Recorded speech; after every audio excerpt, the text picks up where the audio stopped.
Good evening, ladies and gentlemen, boys and girls, children of all ages, and welcome back to the Great Movie Brad Podcast. I'm your host, Gaston, with my co-host, Jerryofdom in-house today, as we talk about Back to the Future Part 2. Part Ba-ba-da. 2. 2. 2. So let's kick this thing off with the previewing thoughts. You want to go first? This one's mid. Mid. Mid. It always gave me nightmares. I'm also still using my voice. It's a great time. It's a lot better than yesterday though.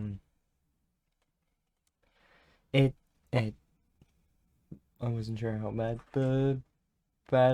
much I would not enjoy it this time, but I actually enjoyed it this time because I'm not a little kid that's like. So, that's my thoughts. Fair enough. In my mind, this was the weakest of the Back to the Future films, but I still recognize it as a good movie. It doesn't hold up to the first one, but I was interested in seeing how it would hold up to scrutiny, though, and there were some interesting things I noticed with this one. So our light plot spoilers sum up thingamajig is the film follows Marty McFly and his friend Dr. Emmett Brown as they travel from 1985 to 2015 to prevent Marty's son from sabotaging the McFly family's future. When their arch-nemesis Biff Tannen steals Doc's DeLorean time machine and uses it to alter history for his benefit, the duo must return to 1955 to restore the timeline. Because you can only do that if it benefits the hero. Yep. We're not going to talk too much about the morality of such a thing, because it's just kind of meh. Because, like, you don't want Biff to win, but I mean, like, they can do it, right? So, our character analyses. We've got Marty McFly, of course, to open, portrayed by Michael J. Fox, who also played Marty McFly Jr. and Marlene McFly. He played the daughter. It looks so weird. Yeah. You want to start with Marty? Love Marty. Still pretty great in this movie. They made him a little different. I don't know how I feel about that. Because getting called chicken, he's like... Yeah. I'm like, okay, that's a little odd. Mm-hmm. But, it is what it is. Yeah, I forgot to do the brief character description, but, he's Marty McFly. And yeah, he's interesting in this one. They gave him that new character flaw, and while it doesn't contradict the original, it's brought up so much that it feels weird that it wasn't in the original. Yeah. It does work in context of the film, and Marty continues to be a great lead character. It's just an interesting choice. Yeah. So now let's talk about Dr. Emmett Brown, who has returned from the future to help Marty fix his future life problems, once again portrayed by Christopher Lloyd, and once again he is absolutely incredible. Yep. Funny and clever, and the performance is still amazingly strong, still my favorite. And he has a pretty neat arc in this one about realizing the dangers of time travel. Yeah. I like it a lot. I really enjoy this one in like him, because also him being like figuring out the mysteries of the universe, women. That's like understandable. Yeah. So now let's talk about Lorraine Baines Mcfly, once again portrayed by Leah Thompson. Lorraine is back in a much smaller role in this one, but her role is still important and brings many parallels. Your turn. She's Lorraine. She's in it. She's old. She's young. She's at every single age you can think of in this movie, except a baby. So, she hasn't really had anything, like, nothing too new. Just how the plot puts her in. Yeah, especially in the 2015 portion, she just kind of feels like she's there for exposition, because she gives that lowdown on what's happened to the McFlys. However, the alternate 1985 version, that is a hauntingly accurate portrayal of abuse. Like, that is... And absolutely nails whole the thing emotion. gave me nightmares. I can understand. Nails the emotion there. So now let's talk about Biff Tannen, once again portrayed by Thomas F. Wilson, who also portrayed Griff Tannen, and Gertrude Tannen did the voice of the grandma in the flashback. I'm not surprised. Yeah. Biff is back. It's Biff. Yeah. And to be fair, his performance is much more impressive in this one. Yeah. It wasn't a bad performance in one, but he has more to do. I really like his Griff Tannen performance. That is a different type of unhinged that I was very impressed by. And just like I said in our review for part 1, he's a famous villain for a reason. But the major reason is because of part 2. where it really focuses on how scummy this guy is. If you thought he was bad in one, just wait until you see this one. I swear there's times where I just want to punch him in the face. I wish I could do what Marty does. Just George said, this man is infuriating. Yeah. Do you see that Crispin Glover did not return to play George McFly? Really? That was not him, it was somebody else. Dang. Yeah. I didn't know that. There was a huge problem with it because they used prosthetics to make him look like Crispin Glover and had him upside down to hide the fact that it wasn't him. And the company got sued for doing it, and that's why there's now a clause in the Screen Actors Guild. Yeah. Which is interesting. So let's talk about Jennifer Parker, who's portrayed by Elizabeth Shue, who is not who portrayed her in the first one. She was recast in this film. But her role was so small in one, it's barely noticeable. Yeah.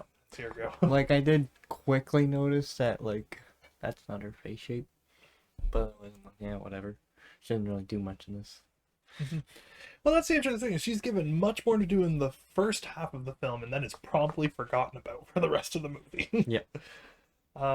As such, she's my least favorite character. She's just, they kind of forgot her. Oh, yeah. I mean, like, they left that alternate 1985 and just left her on some random porch. Could you imagine what hell she might have been through while waiting for them to fix the timeline? Yep. There's a reality where she woke up and she was still in there. So now let's talk about, finally, Mr. Strickland, portrayed by James Tolkien, who was brought back from the first one. And he is given much more to do in part 2 as well. And it becomes clear why he is a staple of the franchise. He's also the only actor who would voice his character in the animated series. There's an animated series? Yeah, I never saw it, but he is the only one from the films to voice their character. Everyone had a teacher or a principal like him, and he is just so realistic. I like the character and what he represents. Doing his own justice while unaware of the larger stakes that is going on, it makes for an interesting foil because he's not trying to ruin everything, but he kind of is. Yeah. Still think my favorite movie's in '85 and he just walks in with a shotgun. Slackers. Yeah, that's kind of all my thoughts. Fair enough. So let's transition to the effects and cinematography. The effects are decent. Yeah. Not terrible, but seemed a bit lacking even compared to the original one. Yeah. Which was a similar sentiment I had for The Lost World as well, which is interesting. The Jaws hologram, especially, is just... I think that one was supposed to be like... I'm not sure, because Marty reacts with genuine terror. If I saw that coming at me, I wouldn't be scared. No. So like, I don't know. Great acting on Michael J. Fox's part, but... I mean, if you threw in someone from, like, the 1800s and that, they would be terrified by that thing. True. He didn't know what the heck that was. To praise one thing, the flying cars worked for me. I just, the way they chose to show it, it worked for me. I think there was only, like, a few times where you're like, okay, that looks a little funky, but it wasn't, like, bad. They worked for me. Anything you want to say about effects? They definitely dropped in this one. Especially with a few scenes, you can tell it's a green screen and all that. And you're like, okay, that's a little out-taking on me, but majority of the time it's good. All those few times, like looking at when they're in 1955, and they're redoing the Johnny B. Good scene, and he's climbing, and he just all of a sudden it's like this weird green screen. You're like, huh? Yeah. You what? Cinematography, it's pretty darn good. Lots of iconic shots. But I love that the way that the future is framed and the various tie-ins to 1955 throughout the film are super cool. And I love how everything plays into the ending. Yeah. I love how this movie ends, which is weird because I'm going to complain about it later. But from a cinematography standpoint, I love how this movie ends. Yep.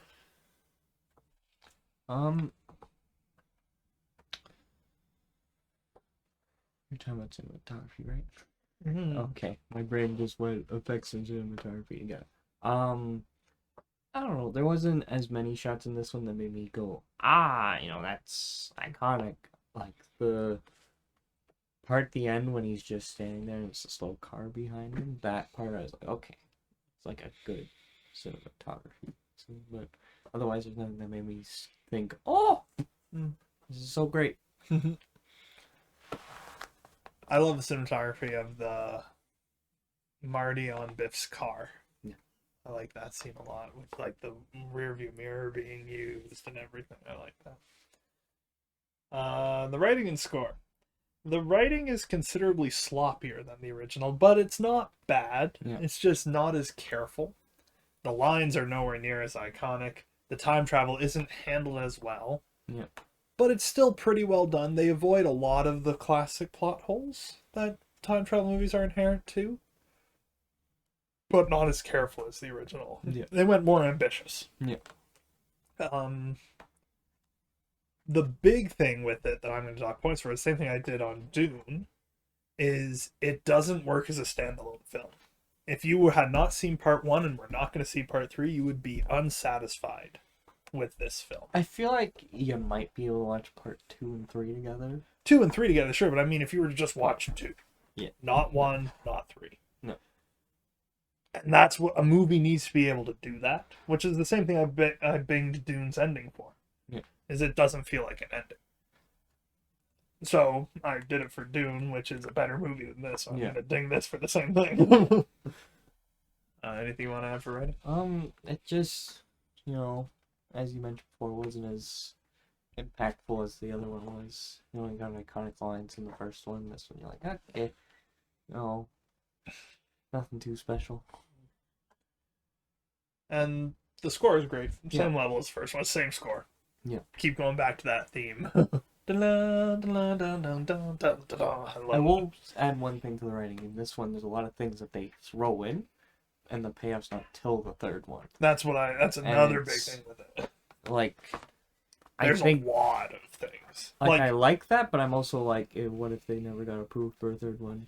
Well, that's the thing, is these two movies were shot concurrently, so that the cast didn't age anymore. Yeah. Which is, like, it's one way to do it, sure. Yeah. But it makes for, like, watching them all together. You watch an age difference between the first and the second one. Mm-hmm. But if you were to watch all three in one sitting, it's like a completed, impressive look. Yeah. But you could watch one and be satisfied. Yeah. Whereas 2 and 3 are a different story. Yeah. Which is interesting. Okay, so warning, speedrunning this podcast for reasons. Heavy spoilers.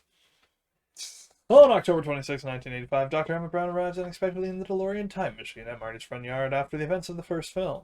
See our previous podcast. Doc persuades Marty McFly and his girlfriend Jennifer Parker to travel to the future with him and help their future children, with Biff Tannen witnessing their departure. Yeah. I love how the happy goes, what the? I love that. Like, oh, what in the world? They arrive on October 21st, 2015, where Doc electronically incapacitates Jennifer and leaves her asleep in the alley, explaining that she should not have too much knowledge of future events. I don't know why they didn't leave her in the car. True. He has Marty pose as his son and look-alike Marty Jr. to refuse an offer to participate in a robbery with Biff's grandson Griff, thus saving Marty Jr. from prison. Now, one thing I do want to talk about is the opening scene. It's the same as the ending scene from the first one, but reshot with the new actress. Yeah. But that's not the only change. There's a brilliant change that I really like. It's at the end of the first film. Marty asks, what happens to us in the future? Do we become assholes? And Doc says, no, you and Jennifer turned out fine. In the reshoot of it, what happens to us in the future? We become assholes. Doc hesitates. Like, no, you guys turn out fine. And that's the key. And I also, this is something I'm going to complain about, is I feel like taking out Jennifer right away is because the writers did not know what to do with her in this scenario. No. They're like, well, we set it up before, so she has to be there, but now let's get her out of story as quickly as possible. Right? Yep. But I do love this scene coming up. Marty switches places with Marty Jr. and refuses Griff's offer. But Griff goads Marty into a fight by calling him chicken, and a subsequent hoverboard chase ensues. Now, You said you didn't appreciate cinematography in this one, but the Yeah. hoverboard scene, there's a lot that I like cinematography wise. Like, this is still an artfully made Yeah. film, and there's just a lot of this. And as I said, Wilson's performance as Griff, I love it. It's very, very unhinged. um, so Griff and his gang are arrested, saving Marty's future children. Before rejoining Doc, Marty purchases an almanac of sports events. Every major sporting event result from 1950 to 2000. Doc discovers and warns Marty about profiting from time travel. Before Doc can adequately dispose of it, they are interrupted by the police who have found Jennifer incapacitated and taken her to her 2015 home.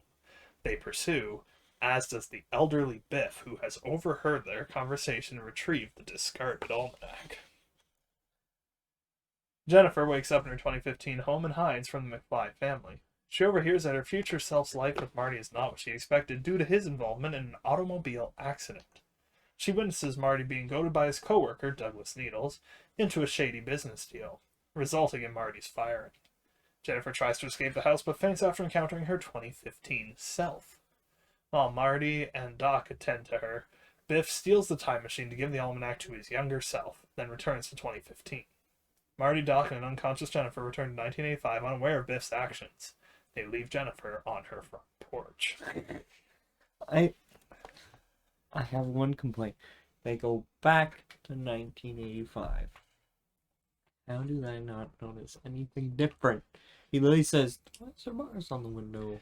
There are a few things they notice, but they're just like the situation and circumstances. You're just kind of like, Yeah. it's dark, maybe, and just, okay, that's a little strange.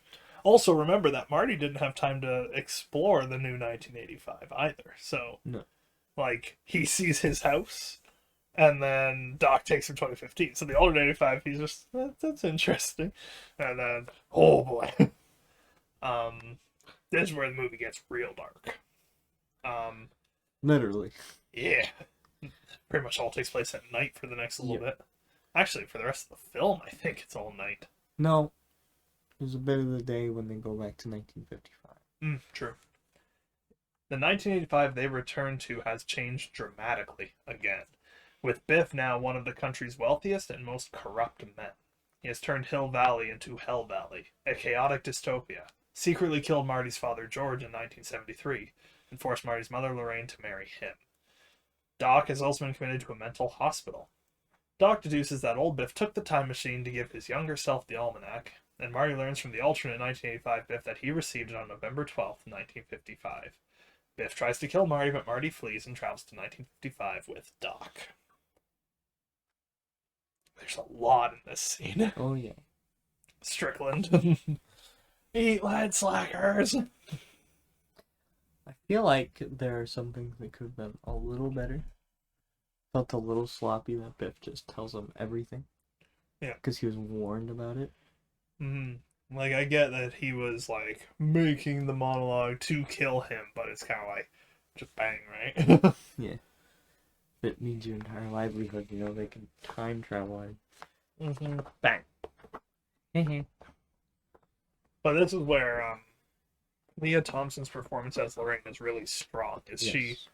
she has had it with Biff, and that Biff like slapped her across the face, knocked her down. Yep. And then the whole why she stays, he'll cut off her whole family. And then the immediate turnaround of I was wrong is right. It is such a hauntingly accurate portrayal of abuse. Yep. And it shouldn't sit well with you as a viewer. No, I respect how good the performance is, but it's still like, oh. How did you make this so well? Exactly. So Marty secretly follows the 1955 Biff and watches him receive the almanac from his 2015 self. Marty then follows him to the high school dance from the first film, carefully avoiding interrupting the events from his previous visit. I love how this scene plays into itself. I love that a lot. With the various things. I think he stole that guy's wallet. I think he stole your wallet. I think he was so determined. If no one likes Biff, I don't understand why you would be complaining about it. After several fruitless attempts, Marty finally gets the almanac, leaving Biff to crash to a manure truck after another nice chase scene. The one thing I do have to complain is when they're in the tunnel. It just looks, it's odd. Why would you sit there revving your engine and then go while watching them slowly get away? Oh, that's an intimidation. Like, I'm going to get you. Okay. I also feel like the car should have been way faster. Oh, probably. I like trying to get the almanac from Strickland's office, even though the almanac wasn't there. But the hand gets caught between the desk and the chair. Like biting down on his side. Also, quick question: where did he get his hoverboard from? Well, he stuffed it in the DeLorean. Yeah, and he never goes back to it. I don't know. It's a pretty big plot hole. Yeah. So Marty burns the almanac, nullifying the changes to the timeline that it had caused, as Doc hovers above in the time machine. Before Marty can join the DeLorean, it's struck by lightning and disappears. A Western Union courier arrives immediately after and delivers a letter to Marty. It is from Doc, who explains that the lightning strike transported him 70 years in the past to 1885. This is brilliantly set up that the time thing keeps glitching out throughout the film. Yep. That when that 1.21 gigawatts hits, it goes to the Old West. So Marty races back into town to find the 1955 Doc, who had just helped Marty return to 1985 from the first film. Shocked by Marty's sudden reappearance, Doc faints, and the credits roll. It's pretty understandable. Yep. I really like how that scene plays into itself. Because you're sitting there like awestruck by receiving the news that, dang, this is 70 years. No matter what, Doc is dead at this point. Mm-hmm. So, I love the... my favorite shot in probably the whole franchise is Doc dancing down the street at the end of one, and seeing it again is just nice. Also, really like when Doc has a conversation with Doc. Yep. About the weather experiment. Oh, I think it might. I love that. Favorite scene? It's probably the whole dance scene with him interacting and trying to get around himself. Yeah. Mine is a very quick one. But when they are first in the alternate 85 and Doc is pacing back and forth, talking a mile a minute. Or sorry, it's not it's 55. When they go back to 55. He's going back and forth talking about it, and Marty's stumbling around trying to keep up with him.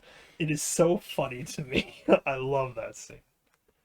My least favorite scene is when we see Rich Biff, specifically when he abuses Lorraine. Yeah, I'm gonna agree with that. It's accurate.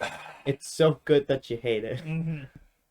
Overall rating, you can see mine. So mine is 78%. I still think it's a good movie, but it does have it's significantly lower than one.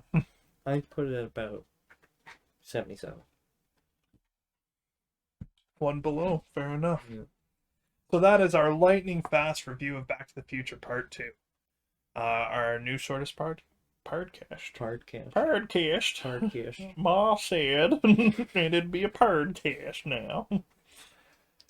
And it's actually kind of fitting that we went all Western, because next time we're going Western with Back to the Future Part 3. Thank you everybody so much for listening. Hope you enjoyed. I've been Gaston. I've been Jerryofdom. And we will see you in the movies. Goodbye, everybody. Bye.